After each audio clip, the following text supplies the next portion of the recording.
Legal demais isso. Eles querem proteger no final das contas, É isso, né? exatamente isso que eu ia falar. Às vezes é até uma forma de proteger pra evitar. Tipo, eu queria ser muito jogador de futebol. Meu pai sabia que era uma realidade muito difícil e ele sabia que era mais inteligente focar nos estudos. Então ele sempre tentou me proteger pra evitar a minha frustração.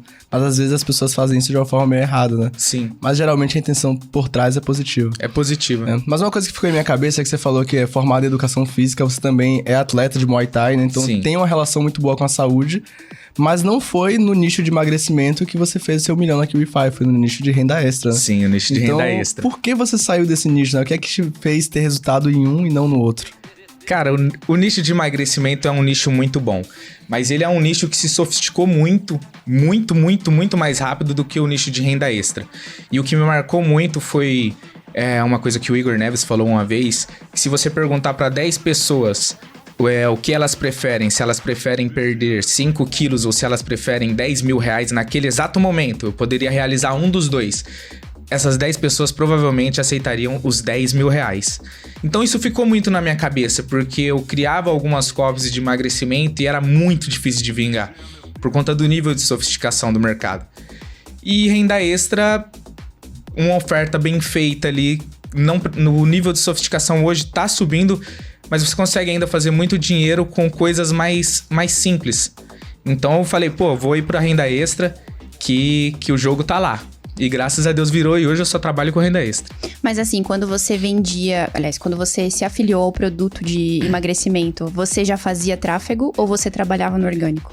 Eu fazia tráfego já. Eu já sabia montar umas campanhazinhas mandando pro WhatsApp.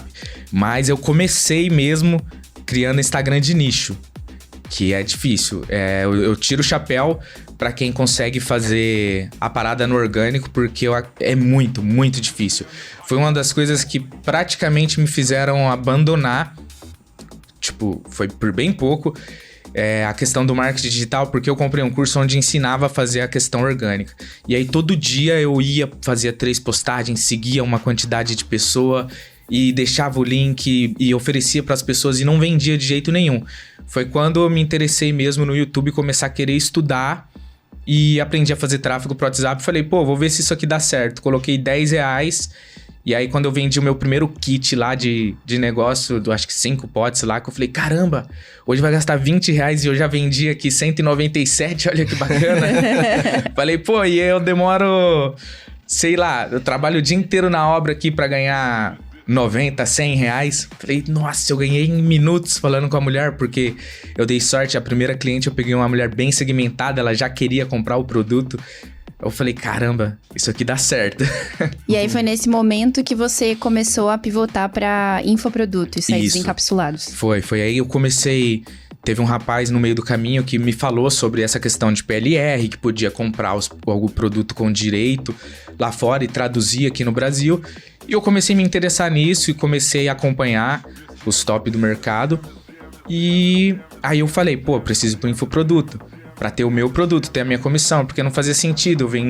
Eu me matava, vendia a parada ali, custava às vezes 297 e eu pegava 100 reais na minha mão. Eu falei, não, eu quero começar a ter essa comissão completa no meu bolso. E aí eu falei, vou pro infoproduto e vou começar a trabalhar como produtor. Entendi.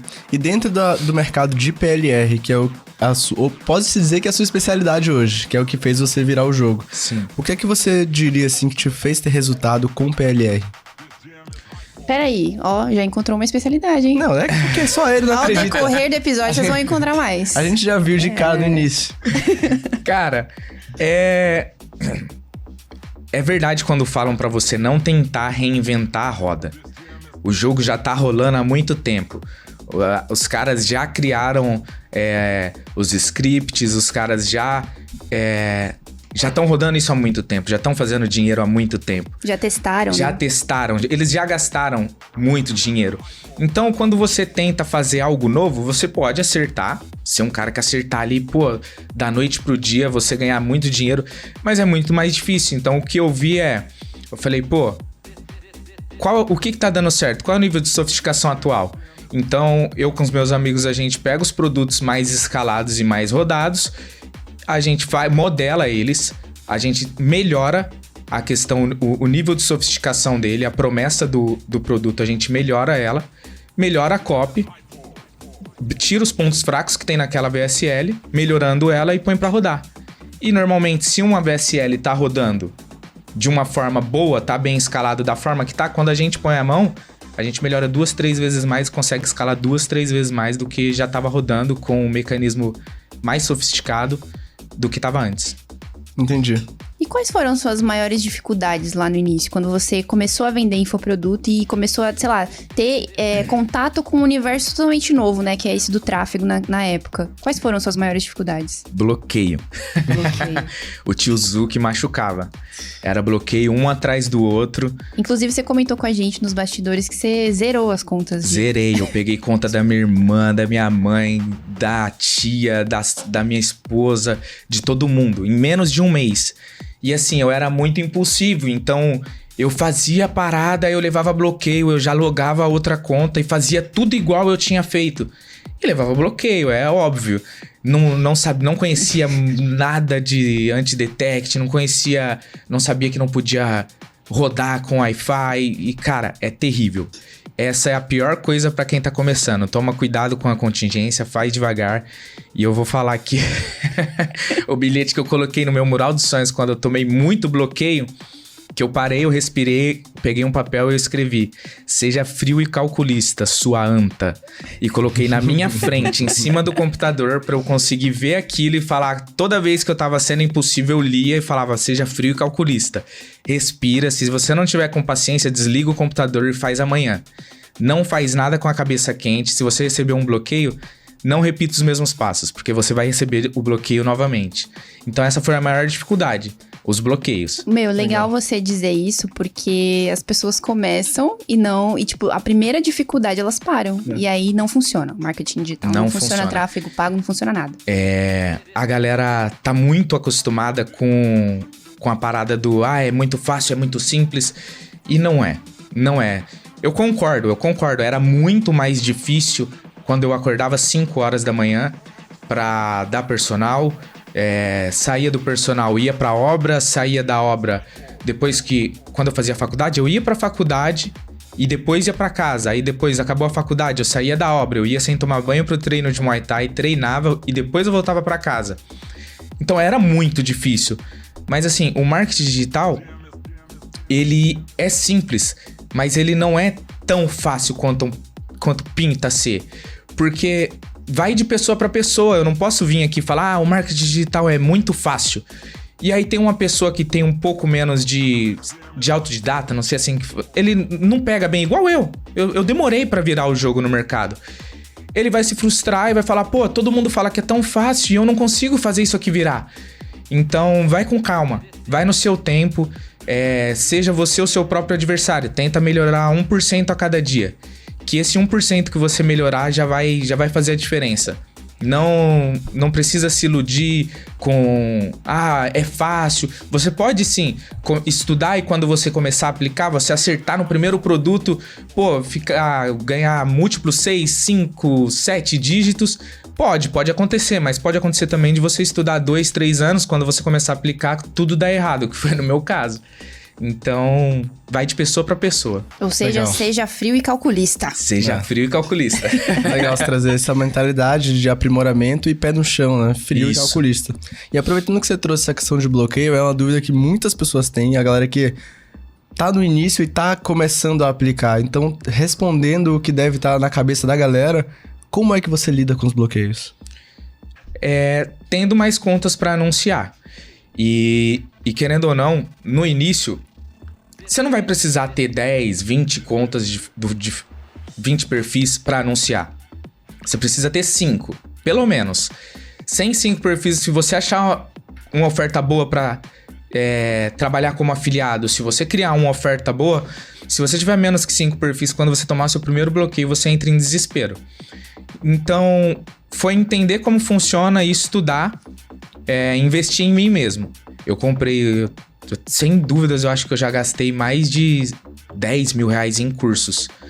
E você tem que investir em você, porque depois que eu aprendi o porquê a necessidade de um multilogin, o porquê a necessidade de um proxy dedicado para você não tomar bloqueio, pro Facebook não identificar a sua máquina, isso faz total diferença. Mas eu compreendo também que quando eu tava lá no início, eu não tinha condições para bancar tudo isso. Então você consegue sim trabalhar no início com o seu perfilzinho no Chrome ali, o seu 4G. Acredito que já falaram como funciona aqui o 4G também. Põe em modo avião, tira, aquele trabalho todo, mas vale a pena. Vale a pena, e é isso, é você ter contingência. Você tá trabalhando no início, não fica com um perfil só, meu perfil tá forte, tá rodando aqui há 1, 2 meses. Não faz isso, porque eu fiz isso mesmo depois de ter acertado. Eu errei muito em questão da contingência. Hoje, graças a Deus, tá tudo correndo normal. A minha família trabalha comigo, meu cunhado e minha irmã, eles fazem pra mim a contingência, o aquecimento dos perfis. Então hoje eu tô tranquilo. Mas depois que o jogo virou, mesmo assim eu dei muita bobeira em alguns processos que me fez demorar muito a chegar onde eu tô chegando hoje em dia. Teve momentos de eu estar rodando com um perfil, 4 contas de anúncio bloqueada e uma conta de anúncio funcionando, me dando um ROI absurdo e eu feliz da vida. E essa conta de anúncio caiu. Eu fiquei praticamente 3 a 4 meses sem conseguir pôr nada pra rodar. Nossa. Porque o desespero bate, você quer rodar, você sabe que aquela oferta tá validada e nada funciona. Eu gastei um absurdo com contingência. Então faz antes. Faz enquanto tá tudo dando certo, que você faz com paciência, com calma, que é melhor. Legal. O interessante disso é que você nunca vai saber o que você precisa fazer até você errar e entender o que você não sabia. E perceber o que você não sabia. Por exemplo, a questão dos multilogins, você não sabia. Então você ficou de 3 a 4 meses com uma conta bloqueada, né? Isso. Sem poder rodar. Isso é muito legal. Às vezes as pessoas... parece óbvio, mas as pessoas tendem a ignorar o óbvio. E dentro dos seus testes, o que você percebeu que faz uma oferta converter? O que faz uma oferta converter é uma boa copy. E no nosso jogo que a gente entendeu muitas vezes que a gente abriu mão de alguns produtos achando estar saturados e na verdade o que tinha saturado é o criativo. Então hoje a gente foca muito em criativos. Você tem que estar produzindo sempre muito criativo. Porque são os criativos que saturam.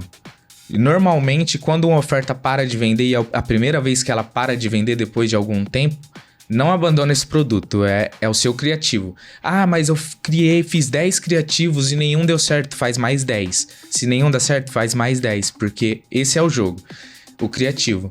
E em questão de tráfego mesmo, hoje a gente valida as coisas em ABO e escala em CBO. O que isso significa para quem nunca ouviu isso? ABO é quando você sobe uma campanha e ela é a nível de conjunto. O orçamento dela é a nível de conjunto. Então você põe uma campanha, um conjunto com um ticket específico e um criativo. Isso é para validar. E aí você põe vários conjuntos, vários valores e nesses conjuntos diferentes com vários criativos. E CBO é a nível de campanha. Você sobe uma campanha, normalmente a gente sobe um conjunto, pega o criativo campeão, duplica 5 vezes. Já tô contando a nossa escala pra vocês, hein? É disso que a gente gosta, já né? deixa o like. Quando vê, a pessoa já soltou o ouro aqui, ó. Não sou especialista em nada. Duplica 5 vezes esse criativo campeão e joga o orçamento lá em cima no CBO. A gente preferiu usar o CBO pra escala porque entende, pelo menos nos nossos testes, o ABO ele tem funcionado assim. O ABO ele começa muito bem e ele vai morrendo com o passar do tempo. E o CBO é diferente, ele começa um pouco mais difícil e ele vai otimizando e melhorando com o passar do tempo e com os dados que o Facebook vai pegando ali. Entendi. E onde é que você pegou esse conhecimento aí? De ABO, CBO? Foi curso? Foi mastermind? Foi na tentativa e erro? Cara, foi seguir nos grandes. Isso daí eu não posso esconder. Segue, faça isso. Pega esses caras aí, Igão, Alex Nose, esses caras, o Ítalo, os caras passam muito conteúdo de qualidade no Instagram deles. E essa parada do CBO foi com o Ítalo. Ele uma vez postou respondendo uma caixinha de pergunta. Um cara fez uma pergunta pra ele a respeito de CBO e ele mostrou um CBO lá e eu apliquei. E quando eu apliquei esse CBO que ele falou, eu acordei, eu tinha gasto menos que R$100 e vendido, te juro, coisas de uns 2 mil Meu Deus, tipo Uau. ROI 20. Foi bizarro, foi Meu bizarro. Deus. Eu e os meus amigos acordou e falou, mano... Aí eu tive que agradecer ele, chamei no privado O Ítalo? o Ítalo. Ítalo Soares. Ítalo Soares. Legal, um Inclusive, abraço esteve pro Ítalo. aqui Monstro. no podcast também no início. Que legal, cara. Muito bom isso aí. A galera... Mas é aquilo que você falou, não precisa reinventar a roda. Tem uma galera que já tá investindo uma grana, errando, testando. E se você souber, for inteligente, você modela, aplica no seu negócio e vai dar certo. Vai dar certo. Legal você trazer isso aí. Agora sim, Anderson, como é que tá organizada a sua estrutura? A estrutura da sua operação hoje? Hoje ela é organizada da seguinte forma. Eu tenho, como eu falei, eu tenho...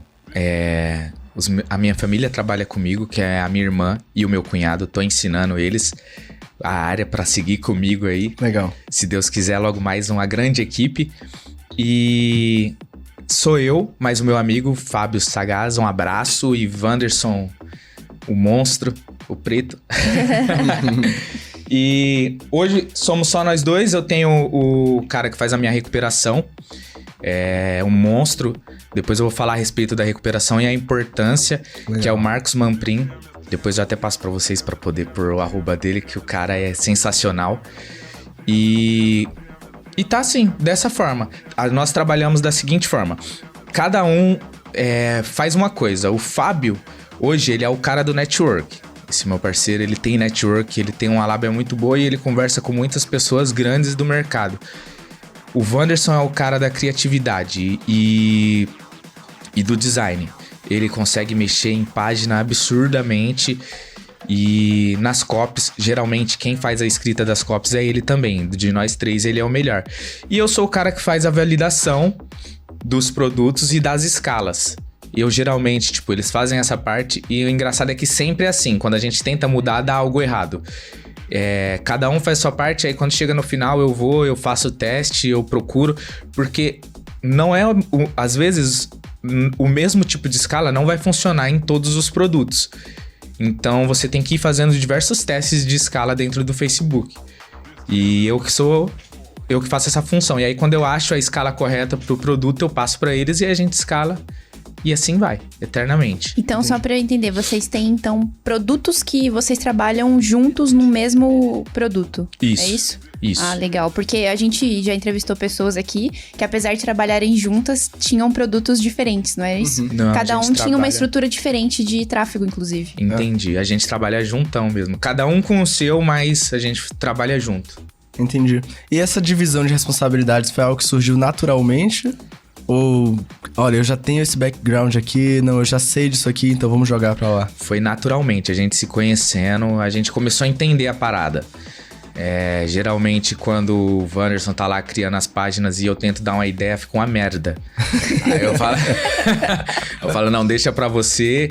O Fábio, ele sempre chega com as atualizações do mercado, um moleque absurdo. Ele é absurdo o network que ele tem. Eu não consigo nem entender, porque ele é um cara bem fechadinho. Você tá falando com ele assim, você fala, ele é muito quietinho, mas tem uma ideia muito boa, um network muito forte. Então, sempre que a gente precisa de atualização do mercado, sofisticação, produtos escalados para saber que rumo a gente deve ir, o que tá dando bom, o que parou de dar bom, é com o Fábio. E aí, comigo, foi numa casa assim também. A gente vendo que eu sempre já teve produtos da gente testar e falar, não deu bom. Eu falar, calma aí, dá esse produto aqui. Vou fazer alguns testes aqui. Vamos seguindo pro próximo, mas eu vou fazer alguns testes. Aí eu voltava, 2, 3 dias depois pra eles falando, mano, deu bom aqui uma escala. E aí a gente começou a identificar esse padrão. E aí seguiu assim. Legal, isso é massa. Quando vai meio que de forma natural, né? Vai Sim. percebendo as habilidades de cada um vai permitindo que o outro exerça a sua habilidade e as coisas funcionam. Sem fazer muita força, né? Agora, sabe... Na verdade, eu vou deixar isso pra depois.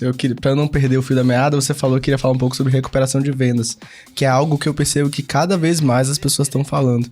Então, o que é que você entendeu sobre recuperação, assim, que mudou o seu jogo e você quer compartilhar com a galera? Cara, se você já tá começando a fazer um bom dinheiro com o marketing digital, foca na recuperação de vendas. Se você não tem dinheiro e não é caro pra você conversar com a pessoa, pra ele fazer a recuperação pra você, mas você mesmo consegue fazer. Mas a primeira vez que eu coloquei o Marcos pra fazer a recuperação de venda lá na nossa operação, eu consegui entender que até ali mais ou menos os 500 mil faturados que eu deixei, pelo menos, sem mentira alguma, Naquele produto eu deixei mais ou menos uns 200 mil na mesa. Uou. Com a recuperação que ele faz de e-mail, WhatsApp e SMS. Então é absurdo o dinheiro que fica na mesa da galera que faz tráfego sem recuperação de venda. E foi identificando isso que hoje é muito mais fácil você conseguir ter ROI num produto, porque você conta com uma recuperação muito forte.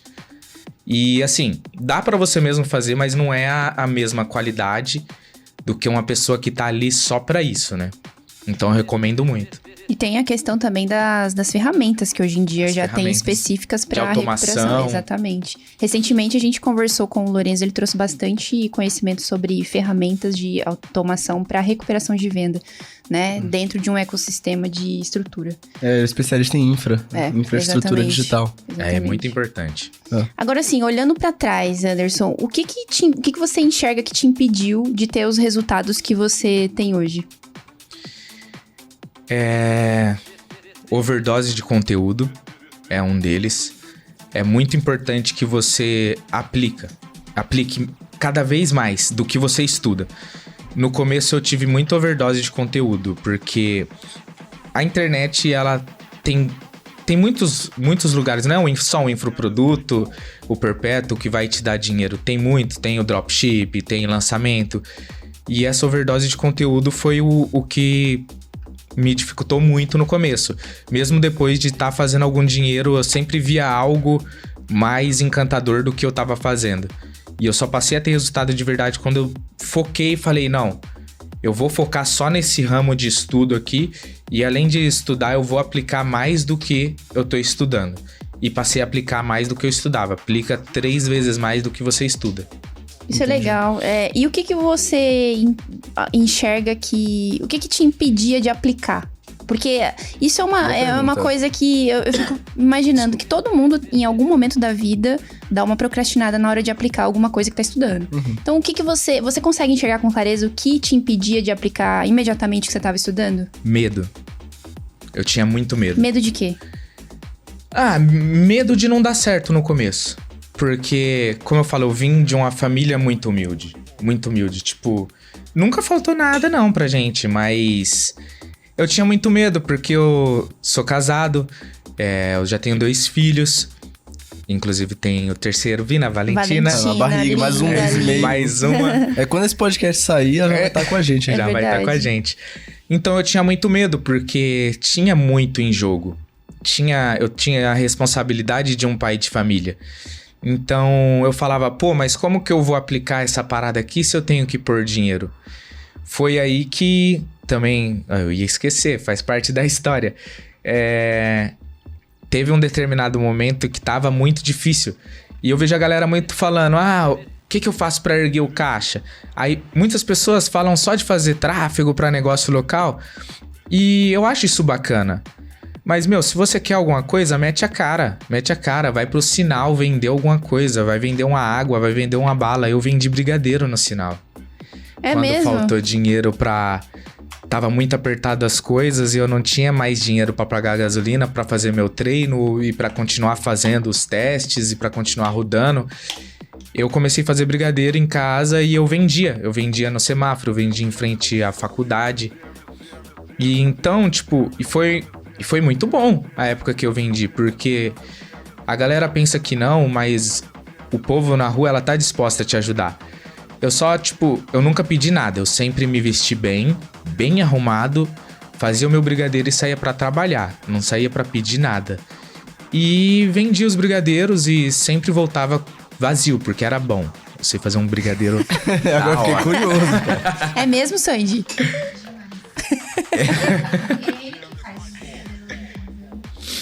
Teve convicção ali no rosto da Sandy. E aí eu vendia brigadeiro. Teve uma vez que eu fiquei no semáforo em menos de 30 minutos. Eu vendi mais de 40 brigadeiros, cara. Semáforo movimentado. E assim, você vai passar por algumas coisas, vai receber alguns nãos, alguns olhares, mas se o seu objetivo tá lá na frente, conquistar coisas grandes, isso não pode ser uma barreira pra você. Perfeito. Sabe? Uhum. Eu teve uma vez que eu tava num semáforo, trabalhando, vendendo bem pra caramba, e chegou um guarda pra me retirar de lá, porque tinham meio que feito uma denúncia. muitas pessoas olhariam isso e falariam, pô, não, é muita humilhação, eu não vou. Eu no outro dia tava em um outro semáforo. Tem mais de sei lá quantos mil semáforos em Campinas. Esse guardinha vai ter que me procurar muito pra me parar.